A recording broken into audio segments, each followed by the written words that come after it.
Siyalamukela balaleli uhlelo lwethu buza iBhayibheli likuphendule. Ngilethemba sidibana singabaphilileyo lapha elisizwa likhona. Lamhlanje sithanda ubana silethulele uhlelo olufana nayo. Nthemba sizaba lethuba elihle ngilabafundisi bami ababili, mfundisi uMpofu lo mfundisi uMpofu. Bafundisi bengelana balaleli. Salibonani balaleli, ngumfundisi uMpofu uCK. Siyalamukela kuhlelo lwethu lwayona liviki. Salibonani balaleli, umfundisi uOB Mpofu. Siyamukelana njalo kuhlelo lwethu lwale iviki. Siyabonga bafundisi.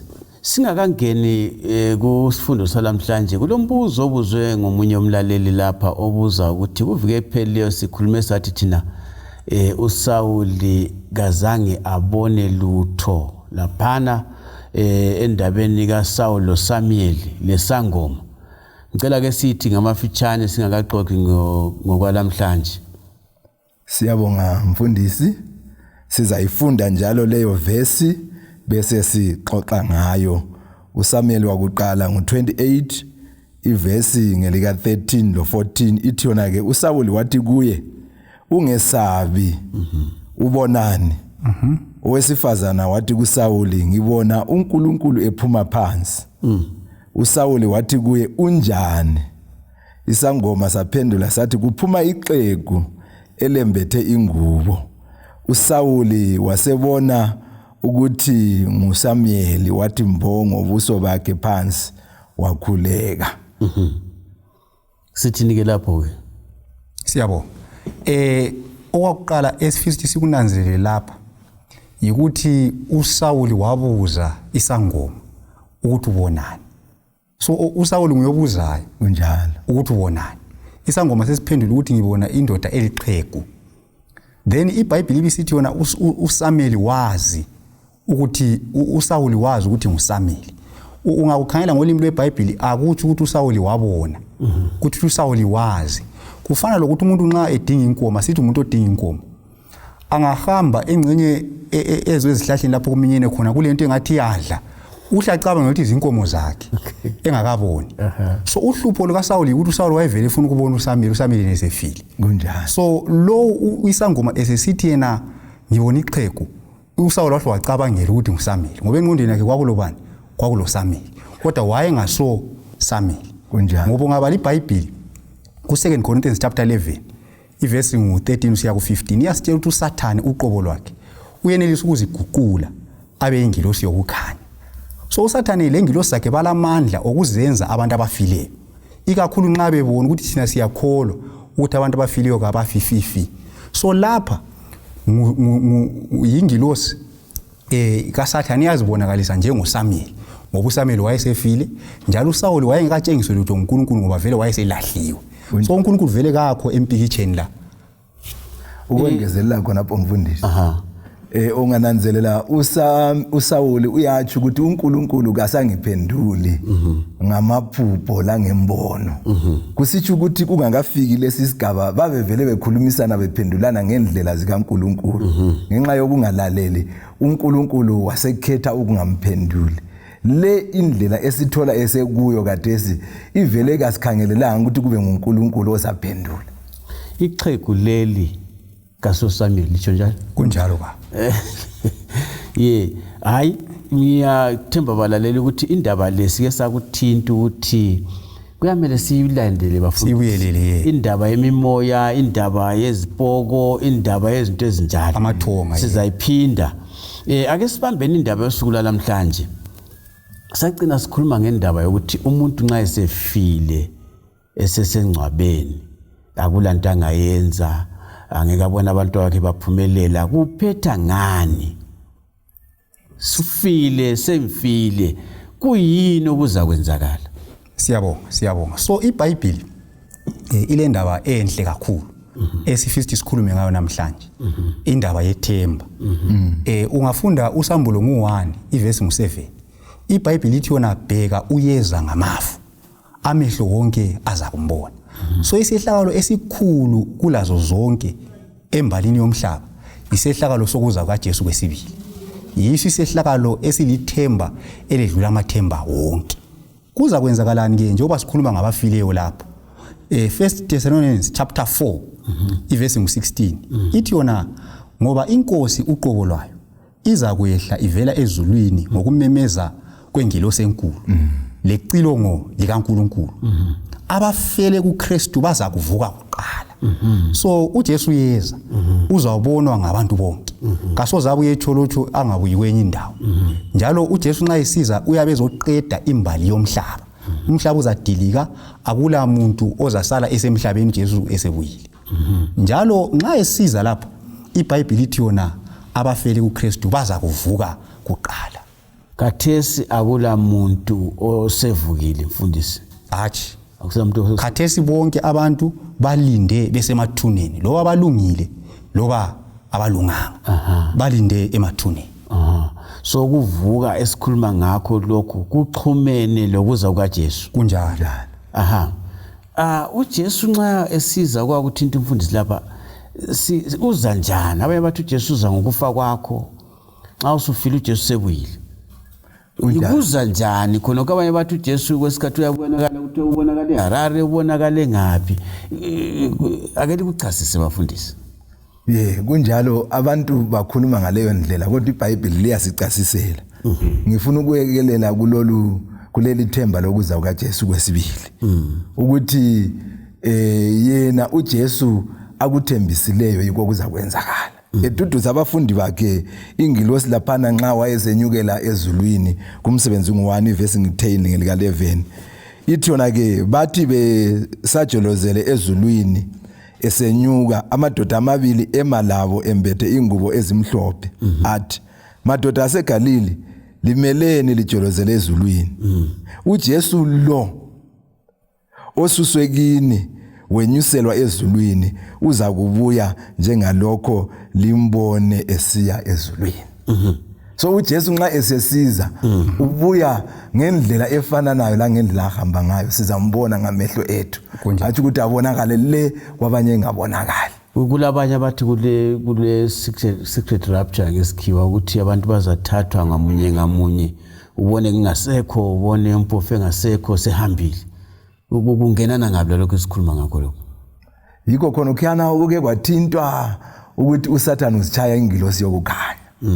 Laba prophet bakhe unezingilosi zakhe zona ziyana yizo ezilingisela ukuza kukaJesu, kodwa ke zona kazenelisi ukuthi zikwenze kubonakala umhlaba wonke.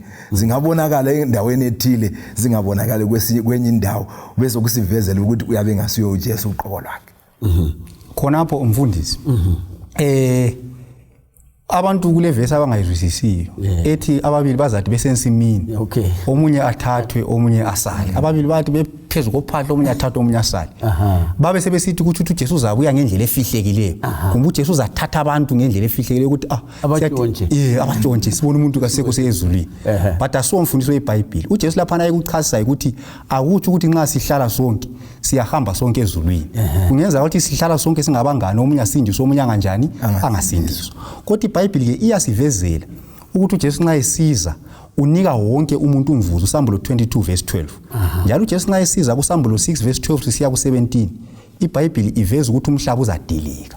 Akula nto ezasala, akula life ezasala la emhlabeni, akula muntu uyasala ephila. Njalo akula musa wesibili ozaphiwa abanye emva kokuya kukaJesu. uJesu nxa esiza ikuphela kwembali yomhlaba. So lithi lina kuzabonakala emhlabeni wonke. Yes. Emangcwabeni njengoba sisazi abantu abaningi, engalibuza sixoxa lapha singakafiki ukuthi abantu abaphilayo labafileyo abaningi baphi kube into sithi kumele siyidinge leyo dingisiswa kule ndlela ukuthi iyadingisiswa.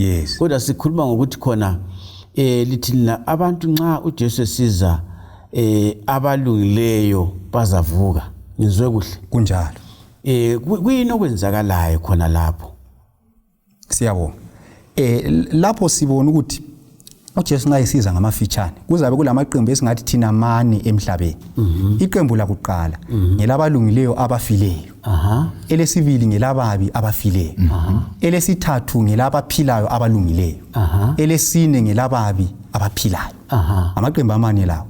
So uJohane 5 ivesi ngu28 usiya ku29 iBhayibheli lithi yona lingamangali ngalokho ngoba isikhathi siyeza lapha abafileyo abaza kuphuma emathuneni ukuthi uthi basemathuneni futhi uJesu azabuye bese emathuneni ibisithi yona abanye bazavukela ukuvuka kokusindiswa abanye bazavuka uvuka kokulahlwa so kulabana abazathola uJesu befile abalungileyo bazavuka yiba bavuka kuqala evukweni lwani lwakuqala abathola uJesu befile ababi abasoze banjani bavuke ekuvukeni kwakuqala then kulabo abaphilayo abazathola uJesu bephila abalungileyo u1 Corinthians 15 ivesi ngu51 usehlalayo ithi ngokuphazima kweso imizimba yethu izaguqulwa okubolayo kuqoke unjani ukungaboli okufayo kuqoke unjani ukungafi so imizimba yethu iyaguqulwa then abaphilayo ababi bayabhujiswa inkazimulo kabani kaJesu kusambulo ngale ukuthi abazabe babaleka bayizintabeni bathi intaba ngiwele kodwa bazaphetha benjani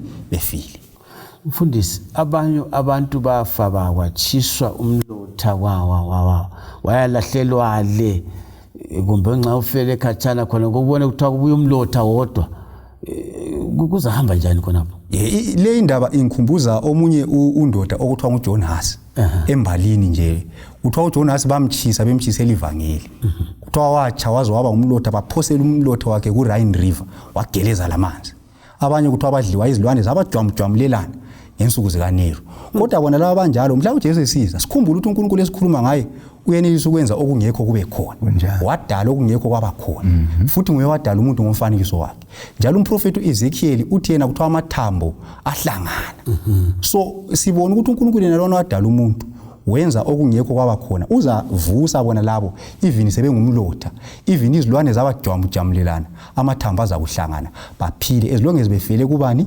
kuJesu uyazi into oyikhulumayo mfundisi ukhona undoda esathi sikoka ngalindaba wathi mfundisi odliwe isilwane uzavuka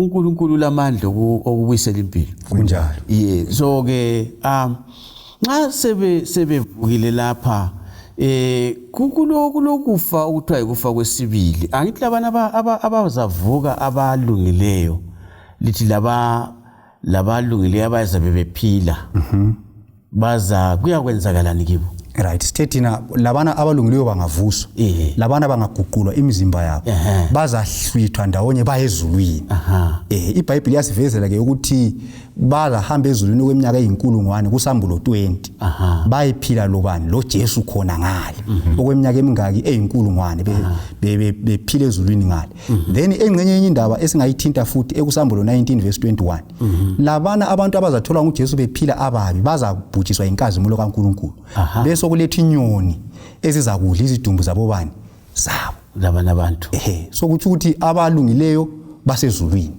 lapha emhlabeni akusela muntu ngoba ababe kade bephila sebenjani sebefile ababe kade befile vela bavukanga so emhlabeni lapha kuza i1000 ezilezana kuyabe kungela abantu emhlabeni kuyabe kusela uSathane lengilosi zakhe kuphela xa ubala usambulo 20 kuthule kuthe cwaka ukungezelela khona lapho usambulo ngo20 verse nga6 ithi njalo ithi yona ke ubusisiwe ungcwele olesabelo ekuvukeni ngokuqala phezulu kwabanjalo ukufa kwesibili kakula mandla kodwa baza kuba ngabapriesti bakaNkulunkulu labakaKristu baza kubusa kanye laye iminyaka eyinkulungwane so ke kuveza sobala ukuthi ngaleso sikhathi abalungileyo babe besezulwini bebusa lo Jesu kweminyaka eyinkulungwane ukufa kwesibili lokho okukhulunywayo ukufa okunjani ukufa oqala ikuphi nxa kulokwesibili uthi lokuqala kunjalo ukufa kwesibili lokho okukhulunywa lapha ngokunjani ukufa kwesibili lokho okukhulunywa lapha mfundisi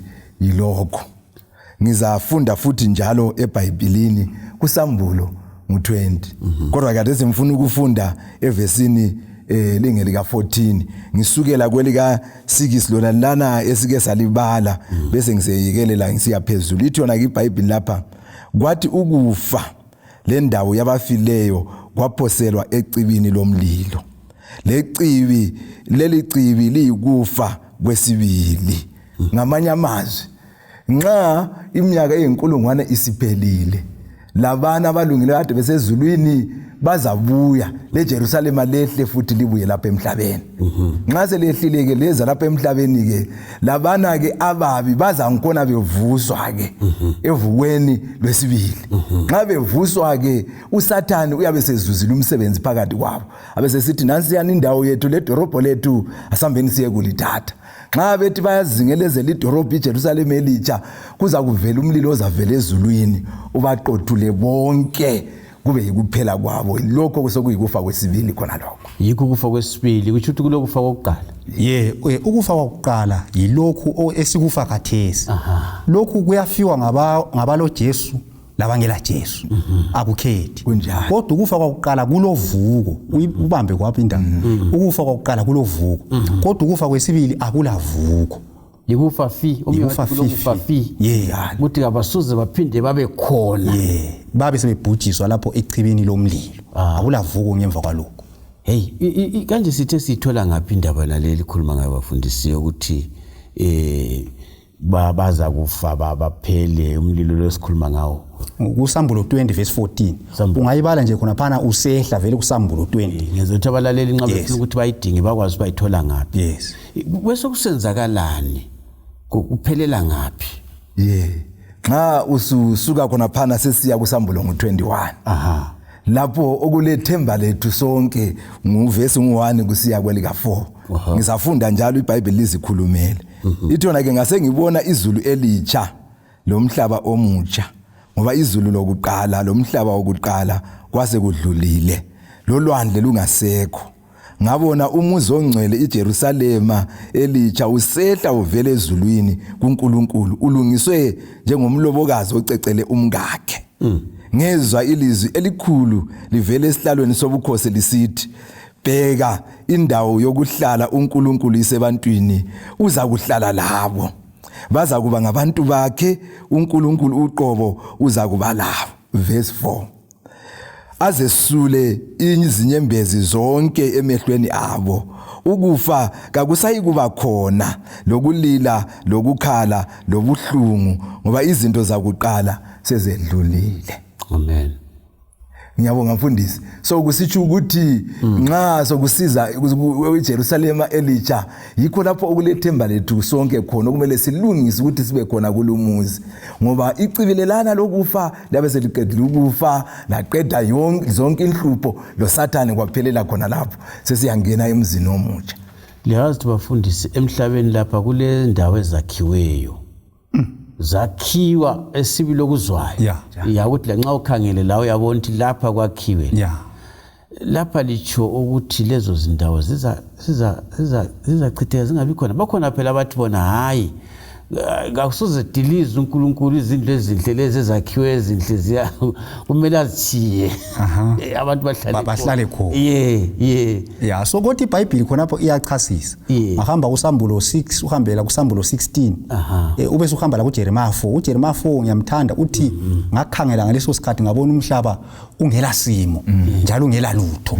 So ngemva kokuza kwaJesu umhlaba uzadilika ungabi lesimo ungabi lolutho. So akulanto eyasala khonapho.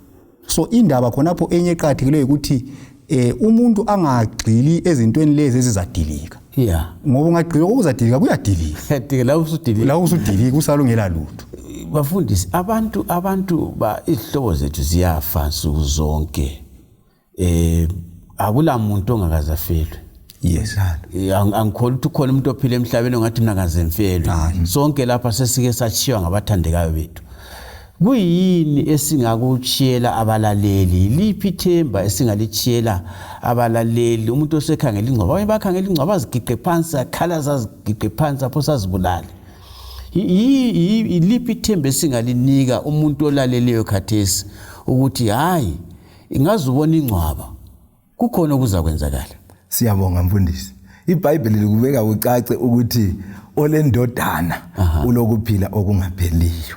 Ibisisithi lo oyabekhethe uJesu sedlulile ukufa wangene kuphileni. Kusitsho ukuthi oloJesu angaze afa ukufa kokuqala kana esikhulume ngakho. Xa uJesu esebuya okwesibili uza kumnika ukuphila kwakhe. Siyabonga. Khonapho futhi njalo uSambulo 1 verse 17 lo 18 uJesu uthi yena ulama key engcwaba lokufa Kunjalo. so ithemba lethu nguJesu into kuphela emqoka ukuthi izihlobo zethu abangane sisaphila kasixhumaneni lo Jesu ngoba uJesu nguyisiphatha ama key ngingaxhumana lo Jesu ngingaze ngifa okuthiwa yikulala ngoba ngizavuka ngiphila impilo engapheliyo.